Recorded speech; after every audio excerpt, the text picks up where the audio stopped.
அறிந்திடாத அழைப்பு இது, யாரும் புரிந்திடாத உறவு இது.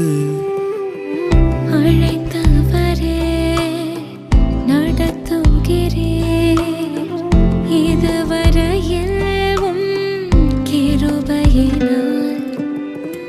அறிந்திடாத அழைப்பு இது, யாரும் புரிந்திடாத உறவு இது.